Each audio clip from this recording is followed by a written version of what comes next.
actually have anything to say at the moment. It's just the fog's really cool. There's just something really cinematic about it. Even when I was a kid, I loved the fog, and all my screenplays start out in the fog. I even have screenplays named after fog. It's such a cool state, and I really don't understand how fog works. I think it's something to do with humidity or temperature changes or something. And Indiana isn't a very foggy place, but the one thing about the spring is it's the one time of the year where it can get pretty foggy. I mean, this used to be basically wetland, swamp.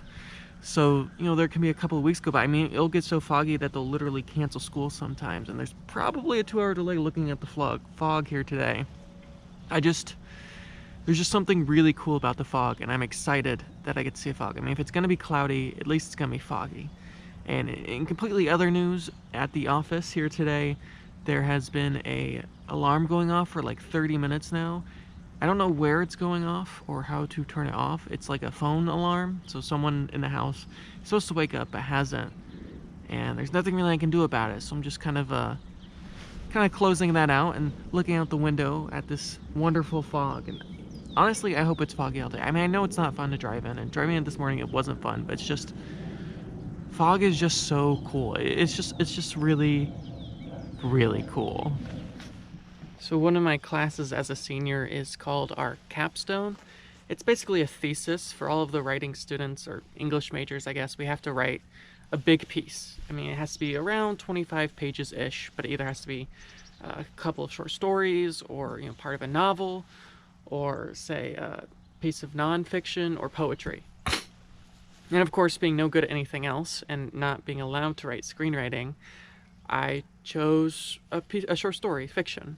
And I've really been struggling with it because I'm not a novelist in any sense. I barely consider myself a writer. Maybe I'm a storyteller. Maybe I'm just not a very good one. And so I was really struggling with this. And I met with one of my professors today just to kind of, well, honestly ask him about entirely different things. But I pushed this subject despite that. And I asked him about it, and what I was really struggling with at the moment, well, I mean, a lot of things, pretty much all of it. My big struggle was the ending. I was like, I don't know how to end this. I don't know how to stop it. It just feels like it goes on and on and on and on. And he says, well, just end it. That's it. Just end it. Especially with, and while it's true with the short story, I feel like it could be, it's right, it's technically about short story, but it's not really.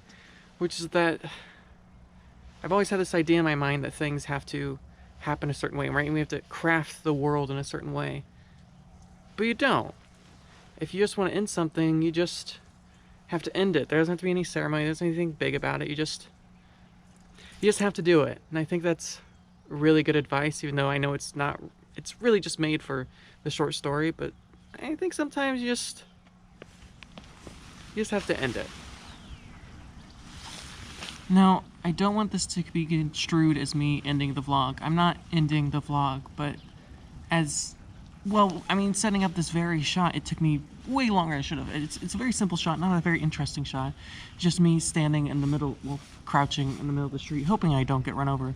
But it took me like 10 minutes to get this shot, and I could have just moved on and not wasted my time. And lately, I've been asking, how do I best utilize my time now that I am running a production company, now that I do have all these other things in my life, and I have to ask myself, is this vlog worth making? Now, I said I'd do 365, and I'm definitely going to do 365 episodes, a full year, but after that,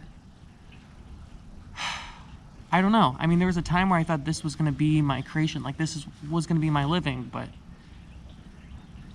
I guess I'm not very good at it, or it's not very interesting, and I have to ask myself, how long can I keep doing this before I either run into just mere exhaustion, running myself into the ground, or I just give up? And when is, just ending things the right thing to do?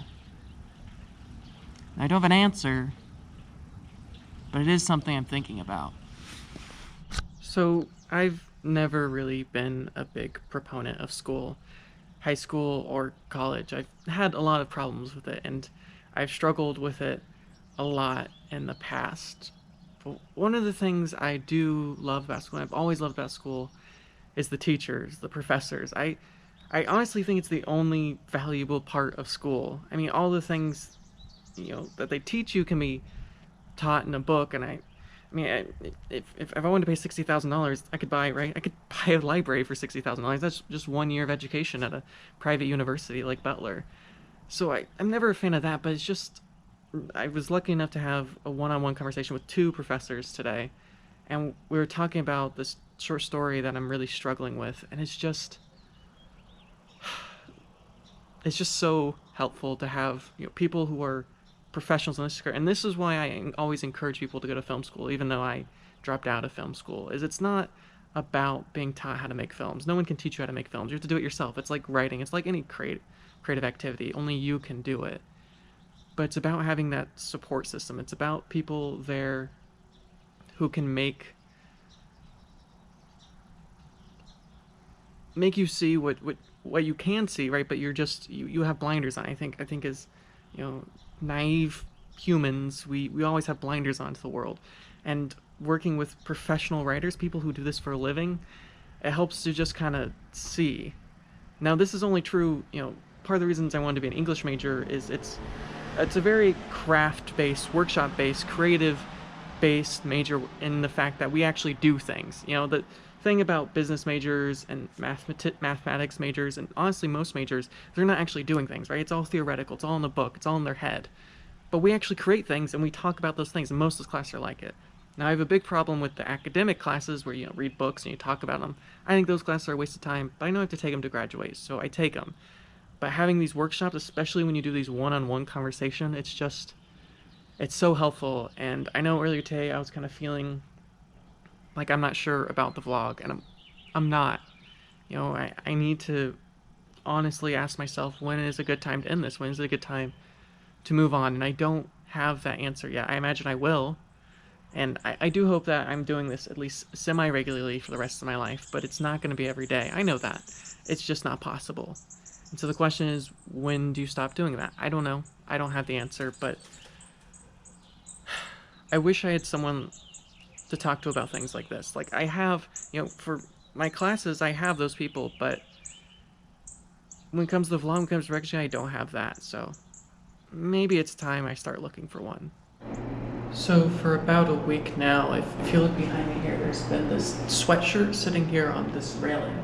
And it's a very Midwestern thing to do. Not so much the sweatshirt sitting on the railing, but just the idea of something being placed somewhere and no one taking it. Now maybe it's because we live in a wealthy community, or maybe it's because just that Midwestern attitude, but it's been sitting here for a week and no one has touched it. No one has tried to steal it or do anything with it, really.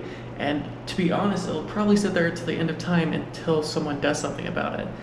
Now, I'm not going to do anything about it because I'm a Midwestern, and I don't want to take it from someone else. Also, I don't really want to have to deal with it, which is probably part of the problem too. But if this is your sweatshirt, it's here at the Seasons of Carmel. Come pick it up.